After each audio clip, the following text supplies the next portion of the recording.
Hello दोस्तों, स्वागत है आपका मेरे YouTube channel learn and get के अंदर। जो मेरी पहली वीडियो थी हिंदी साहित्य की, उसके अंदर हम जान चुके थे हिंदी साहित्य के बारे में। थोड़ा बहुत स्टार्ट कर में हमने कहा था, उसके अंदर कुछ कालखंड देखे थे हम। इसमें खासकर हमने ये देखा था कि जो आचार्य हजारी प्रसाद द्विवेदी हैं, जिन्होंने नामकरण कराया है और काली धारण कराया है, वो सबसे ज़्यादा मान्य हैं। उसी वीडियो का ये नेक्स्ट पार्ट है, सेकंड पार्ट ये वीडियो का है उसी वीडियो का। तो इसके अंदर हम उसके आगे जानेंगे, क्योंकि अब बनाता मैं उस वीडियो को तो बढ़ जाती है। ये छोटी वीडियो में बनाने के लिए 2 वीडियो में मैंने पार्ट्स में कर दिया इसको। अगर चैनल को सब्सक्राइब आपने नहीं करा है तो अभी चैनल को सब्सक्राइब करें और दोस्तों के साथ ज़रूर शेयर करें और लाइक ज़रूर करें। तो अगला जो इसमें आता है, जो नामकरण है या फिर जो हम कहेंगे इसके अंदर काल निर्धारण जो होता है, काल निर्धारण के बेस पे नामकरण कर डालते हैं, तो वो आता है डॉक्टर राजकुमार वर्मा। जो आखिरी था वो था डॉक्टर राजकुमार, जो था आचार्य द्विवेदी का था, उसको हम कहते हैं शुक्ल, आचार्य रामचंद्र शुक्ल का था। सॉरी, वो था आचार्य रामचंद्र शुक्ल का। तो ये वाला है राजकुमार वर्मा का, जिन्होंने थोड़ा चेंजेस करा है। वही चीज़ है, काफ़ी हद तक उसमें काफ़ी हद तक चेंज आता है। जैसे ये भी वही है, सेम ये भी है।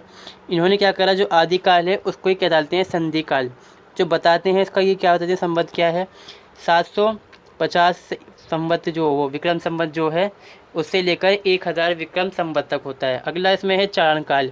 चारण काल क्या है, 1000 संवत से लेकर 1375 विक्रम संवत तक। फिर भक्ति काल, भक्ति काल वही सेम है, बस इसमें चेंजेस नहीं होते। भक्ति काल का है 1375 से लेकर 1700 विक्रम संवत तक। फिर रीति काल होता है, रीति काल से 1000 लेकर 1900 विक्रम संवत तक है आधुनिक काल, जैसे कि पहले था। उन्होंने क्या कहा था, 1985 तक करते हैं। आचार्य जो शुक्ल हैं ये क्या करते हैं, बस 1900 से लेकर जो आज तक चल रहा है उनके हिसाब से। डॉक्टर वर्मा ने, यानी कि जो डॉक्टर राजकुमार वर्मा है, इन्होंने क्या करा, काल निर्धारण में प्रारंभिक कालों के नाम में परिवर्तन है। इनके जो नामकरण होता है, जो शुरू के से हम देखते हैं, संधि काल है, चारण काल है, इसमें थोड़ा चेंजेस होता है, मतलब बदलाव होता है, जो कि दोष वृद्धि सूचक अतीक प्रतीत होते हैं। इससे दोष लगता है कि देखने में कि ये थोड़ी गड़बड़ है, इसमें ये सही नहीं है जिसमें निर्धारण करा है। संधि कालन उस भ्रांति का रूप है जिसमें हिंदी साहित्य का आरंभिक 7वीं सदी से माना गया है, अतः इसे शुक्ल जी के द्वारा जो काल निर्धारण जो कहा गया था, निर्धारण का परिष्कृत रूप ही माना जा सकता है। क्योंकि आचार्य रामचंद्र शुक्ल क्या कहते हैं, वो कहते हैं कि 1000 के बाद शुरू होता है या फिर उसके आसपास के टाइम बताते हैं। वो ये जा रहे हैं 700 पे लेकर 700 पे, वो भी मान रहे हैं, पर संधि काल नहीं मानते, वो उसको आदिकाल मानते हैं। मतलब बहुत ही पुराना, जहाँ पे वो कहते हैं कि जो जैनी हैं या फिर पंथी हैं, नामपंथी वाला जो नामपंथी लोग थे, उन्होंने बनाया था, स्टार्ट करा था, मगर उसमें साहित्य का रूप नहीं मानते उसको, परिष्कृत रूप वो, मगर इन्होंने मान लिया उस टाइप इस चीज़ को भी। डॉक्टर श्याम सुंदर दास, अब ये अलग साहित्यकार हैं ने जो साहित्य जो काल निर्धारण किया है वे भी शुक्ल अनुसार है। शुक्ल अनुसार मतलब जो शुक्ला जी ने करा था, रामचंद्र शुक्ला जो करते हैं, जो उनके अनुसार ये भी होता है, सेम सेम बिल्कुल वैसा ही। परंतु आधुनिक काल को नवीन काल का युग कहा है, बस आधुनिक युग कहा गया, उसको बस नाम इन्होंने चेंज कर डाला, वही की वही चीज़ है बिल्कुल। डॉक्टर हजारी प्रसाद द्विवेदी ने शुक्ल जी द्वारा दिए गए वीर गाथा को आदिकाल ही कहा है। मतलब 2 नाम तो इसके हमने पीछे देखा था कि वीर गाथा काल भी कहते हैं, आदिकाल भी कहते हैं। तो उन्होंने भी यही चीज़ को, जो डॉक्टर हजारी प्रसाद द्विवेदी हैं, इस चीज़ को वो मानते हैं कि हाँ यही नाम सही है। डॉक्टर राम बहोरी शुक्ल एवं भगीरथ प्रसाद मिश्र का हिंदी साहित्य का उदय और विकास, ये ग्रंथ है इनका, किनका, राम बहोरी शुक्ल और डॉक्टर भगीरथ प्रसाद मिश्र का। इसमें क्या है, पता चलता है कि इस बारे में हिंदी के साहित्य जो है उसके नामकरण और काल निर्धारण के बारे में। आचार्य विश्वनाथ प्रसाद मिश्र ने अपने हिंदी साहित्य के अतीत में भी रीति काल के नामकरण एवं अंत विभाजन के क्षेत्र में नया प्रयास करते हुए भी शेष बातों में पूर्ववर्ती परंपराओं का निर्वाह किया। जो मतलब पहले परंपराएं चली आ रही हैं उसको माना भी है और थोड़ा बहुत चेंज करा है, किसमें, रीतिकाल के अंदर। राहुल सातकेयन ने आदिकाल को सिद्ध सामंत युग कहा है। मतलब इसमें हम कहते हैं आदिकाल, इसको वीर गाथा काल कहा जा रहा है। इसमें संधि काल और चारण काल कहता है उसको, तो वही चीज़ की जाए। मतलब यहाँ पर क्या है कि पहला माना जाता है कि चारण काल पहले आता है, संधि काल पहले नहीं आता। इन्होंने पहले संधि काल रख डाला, बाद में चारण काल रख डाला, ये ऐसा हो जाता है, देखने में लगता है। तो खैर हम यहाँ बात कर रहे हैं, उन्होंने सिद्ध सामंत काल कहा है आदिकाल को, वहाँ पे मतलब जहाँ पे सिद्ध सामंत थे, सिद्ध लोग थे, उन्होंने जब अपनी काव्य रचना की है उस बारे में ही कहते हैं। आचार्य रामचंद्र शुक्ल ने प्रवृत्तियों को आधार बनाकर कालों को सुव्यवस्थित विभाजन किया है।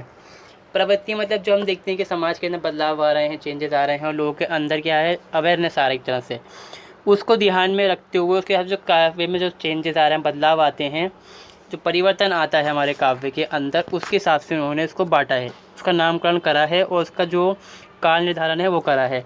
डॉक्टर धीरेन्द्र वर्मा तथा अन्य सहयोगियों द्वारा संपादित भारतीय हिंदी परिषद के इतिहास में केवल 3 युगों की कल्पना की गई है, आदिकाल, मध्यकाल और आधुनिक काल, और यही चलते हैं आज के टाइम में ज़्यादातर। हम देखेंगे इसे नीचे देखते हैं हम संत काव्य, प्रेम आख्यान काव्य, राम काव्य, कृष्ण काव्य, वीर काव्य, रीति काव्य की धाराएं पूरे मध्यकाल में प्रवाहित होती हैं।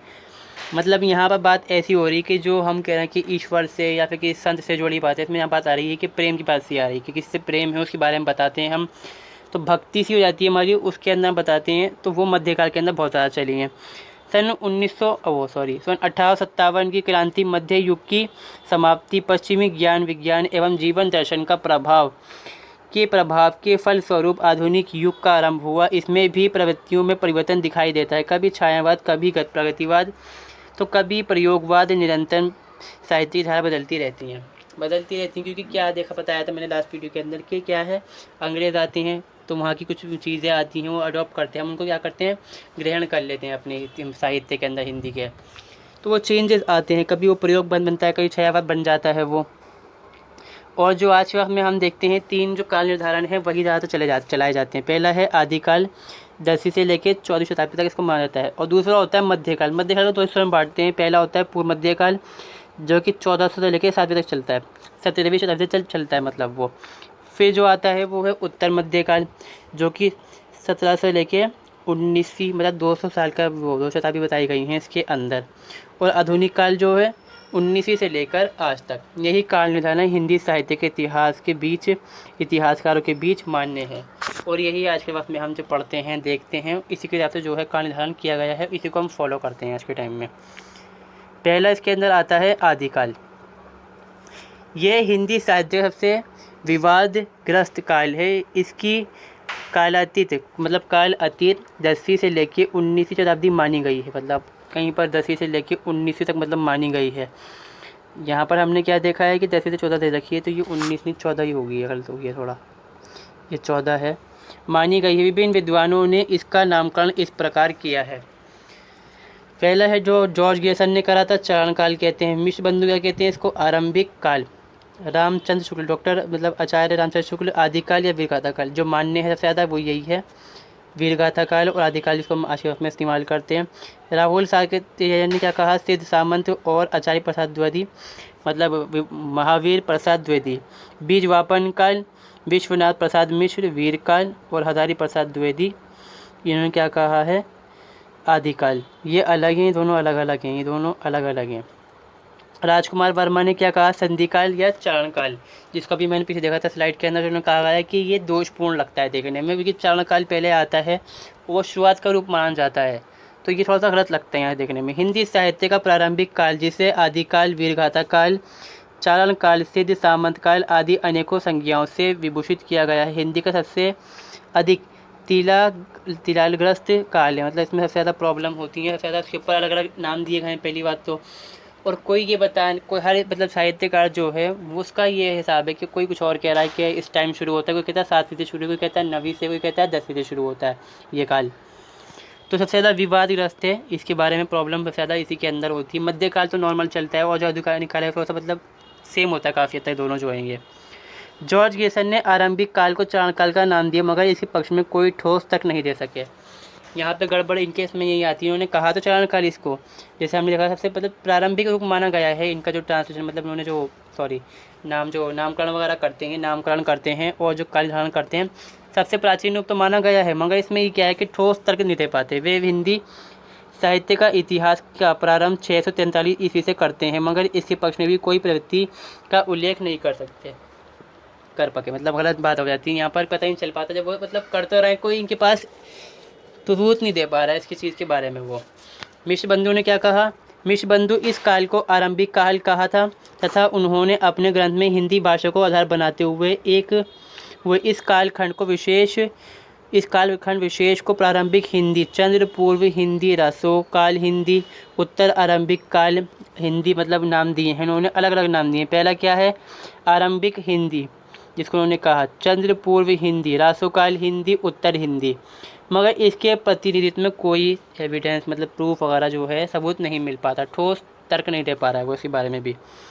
आदिकाल वीरगाथा काल में वीर काव्य की अतिरिक्त धार्मिक, श्रृंगारिक और लौकिक साहित्य की रचना मिलती हैं। रचना जो है वो हुई हैं उस टाइम के अंदर मिलती हैं, मतलब आदिकाल होते हुए भी जो वीर कथा काल जब कहा गया है, क्योंकि क्या है कि ना वीर काव्य मिल रहा है, धार्मिक चीज़ें मिलती हैं, श्रृंगारिक मिल रही हैं और लौकिक। आचार्य हजारी प्रसाद द्विवेदी ने आदिकाल का नामकरण नाम काल विभाजन श्रृंगारिक प्रवृत्तियों वाली रचनाओं लौकिक काव्य के आधार पर ही किया है। जो बताया था मैंने कि चेंज देखे आ रही हैं, जो प्रवृत्तियाँ आ रही समाज के अंदर चेंजिंग जो आ रही है हमारे, उसके ऊपर कर रहे हैं ये। डॉक्टर राजकुमार वर्मा जिन्होंने क्या कहा, चरण काल दिया, संधि काल दिया का आधार भाषा को बताया है और चरण काल का विशेष, तो ये गलती उन्होंने कर दी, इसके अंदर मतलब मानी गई है जो साहित्यकार मानते हैं। अंतः इतिहासकार आदिकाल से ज़्यादा ही सहमत है, मतलब आदिकाल जो नाम है उसको सब मानते हैं और उससे सब सहमत हो जाते हैं, इसलिए आज वक्त में हम उसको आदिकाल का नाम दे के इस्तेमाल करते हैं। अगला आता है हमारा भक्ति काल। भक्ति काल में दो हिस्से होते हैं, एक पहला होता है पूर्व मध्य काल जिसको हम कहते हैं 1400 से लेके 1700 तक, जो ये लास्ट से लाइट थी मेरी, ये 14 नहीं है, ये 19, ये 19 नहीं है, बाकी में 14 ही है, ये गलत हो गया। तो ये 1400 से लेकर स्टार्ट होती है और चलती है 17वीं शताब्दी तक, जिसको क्या कहा गया है, इसका नाम का श्रेय जाता है आचार्य रामचंद्र शुक्ल को, जिनका माना गया सबसे ज़्यादा, मतलब सहमति होती है, स्वीकार्य है, सर्वसामान्य जो है आज के वक्त में। इस काल को कुछ विद्वान पूर्व मध्यकाल नाम देने के पक्ष में भी हैं, जिसको हमने क्या कहा, पूर्व मध्यकाल भी कहते हैं, विद्वान दे रहे हैं, इस वजह से इसको माना जाता है। पूर्व मध्यकाल नाम से प्रवृत्ति विशेष का परिचय नहीं मिलता, मगर फिर भी कि प्रवृत्ति कोई खास हुई हो उस बारे में जानकारी हमें नहीं मिल पाती। इस काल के साहित्य में भक्ति की प्रबलता रही, अतः भक्ति काल नाम सबसे अधिक उचित प्रतीत होता है।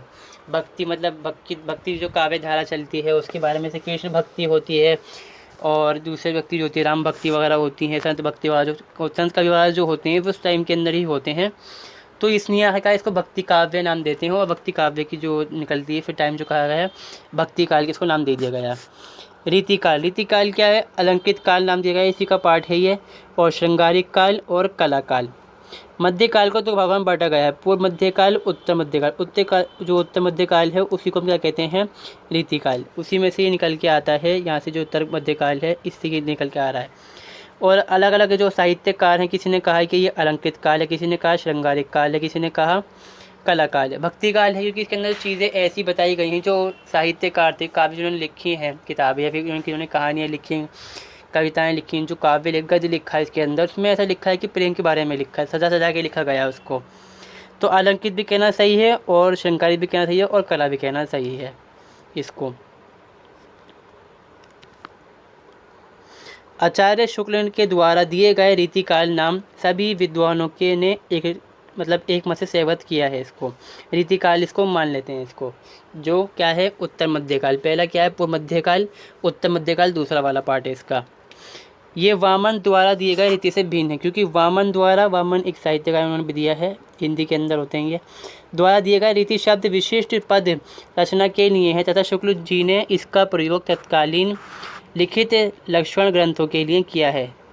आचार्य शुक्ल ने इसे एक दृष्टिकोण माना है, अतः उनके अनुसार जिस कवि का दृष्टिकोण रीतिबद्ध हो उसे भी रीति काव्य के अंतर्गत रखा जा सकता है। कला काल से रीतिकाल की काव्य के बहिरंग पक्ष का ही स्वरूप स्थिर हो पाता है, उससे उस युग की व्यापक श्रृंगारिक चेतना की अवमानना हो जाती है। तो मतलब सारा यहाँ पे बात निकल के आती है कि इसमें जो चेंजेस होते हैं उसके हिसाब से उसमें नाम दिया गया है, ठीक है। अगला इसमें जो आता है आधुनिक काल, जो आज में चल रहा है, ये भी आधुनिक काल का क्या है, काल निर्धारण में अंतिम काल के रूप में आधुनिक काल को स्थान मिला है। आखिरी काल जो चल रहा है, जो 1900 के बाद है, अब तक चलता है, उसको कहते हैं आधुनिक काल। आधुनिक काल, आधुनिक शब्द में दो अर्थों का द्योतक है, एक तो यह है कि मध्यकाल से भिन्नता और दूसरा यह है अलौकिक दृष्टि इसके अंदर। 1857 का विद्रोह मध्य युग की समाप्ति एवं आधुनिक युग का प्रारंभिक शंखनाद, मतलब शंखदान नाद माना गया है इसको। मतलब क्या है कि जब 1857 होता है कि जो मध्य युग में ख़त्म हो जाता है और आधुनिक शुरू हो जाता है वहाँ से। रीति काल में साहित्य अपने काव्य, कथ्य और शैली की दृष्टि से रूढ़ हो चुका था। मतलब जो हम काव्य वगैरह पढ़ते हैं और शैली जो तरह की मतलब लिखी जाती थी कहानियाँ वगैरह जो गद्य लिखते थे उस टाइम, तो वो काफ़ी ऐसा देखने में होता है कि वो कठिन हो चुका था बहुत ज़्यादा। पढ़ने में कठिनाई, समझने में कठिनाई होती थी उस चीज़ को। तो बाद में क्या होता है, वो बदलाव आते हैं, परिवर्तन होता है किसमें, आधुनिक काल में। आधुनिक काल ने इसी जड़ता को समाप्त करके नवजागरण का संदेश दिया। साहित्यकारों ने मनुष्य के सुख दुख की वाणी दी और साहित्य का प्रधान विषय सांसारिक हो गया तथा धार्मिक, धर्म, दर्शन, साहित्य, चित्र इनका अलग से मतलब दृष्टिकोण बन के आता है। मतलब साहित्य क्या करते हैं, जो साहित्यकार होते हैं आधुनिक काल के अंदर क्या करते हैं, जो इंसान की ज़िंदगी होती है उसके बारे में लिखते हैं ज़्यादातर। पहले क्या था, धर्म चल रहा है, धर्म के बारे में लिख रहे हैं, विद्रोह चल रहा है उसके बारे में लिख रहे हैं, जो राजा है वो चल रहा है उसके बारे में, कोई देवता वगैरह है, कृष्ण है, जो दूसरे भगवान हैं उनके बारे में लिखा जा रहा है। तो यहाँ पर क्या है कि अब आती है बात इंसान की, इंसान का जो जीवन है उसके बारे में लिख रहे हैं और धर्म वगैरह की नहीं, उन्होंने सिस्टम अलग कर डाला। आचार्य शुक्ल ने आधुनिक काल को 2 भागों में बांटा है। आचार्य रामशंकर शुक्ल हैं उन्होंने 2 कालों में बांटा है। पुनः दोनों को जो 2 खंड हैं उनको फिर 2 खंडों के अंदर बांट देते हैं, 2 प्रकरणों में बांट डालते हैं वो। गद्य के पहले प्रकरण में ब्रज भाषा, दूसरे में खड़ी बोली आती है। मतलब जो पहला पार्ट बांटा गया है उसके जो दूसरा पार्ट जो बांटा, मतलब एक हिस्सा बांट दिया, ये एक है, इसके 2 बांट दिए। इसमें से एक में क्या आएगा, ब्रज आएगी और खड़ी बोली आती है। जबकि दूसरे खंड में क्या है, दूसरे खंड में जो होता है वो क्या आता है, इसके अंदर 3 उत्थान मतलब बांटा गया है, 3 हिस्सों में इसको बांटा गया है यहाँ पर। और यद्यपि इस काल में समाचार पत्र, उपन्यास, निबंध और कहानी का तेजी से विकास हुआ है, किंतु आधुनिक विषयों से ओतप्रोत कविताएं भी सामने आई हैं। मतलब इस समय जो हम देखते हैं आधुनिक काल के अंदर सबसे ज़्यादा बदलाव हो रहा है, परिवर्तन हो रहा है, विकास हो रहा है, किसमें, समाचार पत्र, हर चीज़ के अंदर है यहाँ पर। यही नहीं कि जो निबद्ध हैं कहानियाँ इनमें है, हर चीज़ के अंदर बदलाव होते हैं बहुत तेज़ी से इस टाइम के अंदर। अतः इसे पूर्ण गद्य युग कहना उपयुक्त नहीं। मतलब सिर्फ गद्य इसमें हम बात करते हैं, गद्य युग नहीं है, क्योंकि उपन्यास भी चेंज हो रहा है, यहाँ पे अखबार भी चेंज हो रहा है, निबद्ध भी चेंज हो रहा है, कहानी भी चेंज हो रही है। तो ये कहना सही नहीं कि परिवर्तन सिर्फ गद्य में ही आया है इसमें।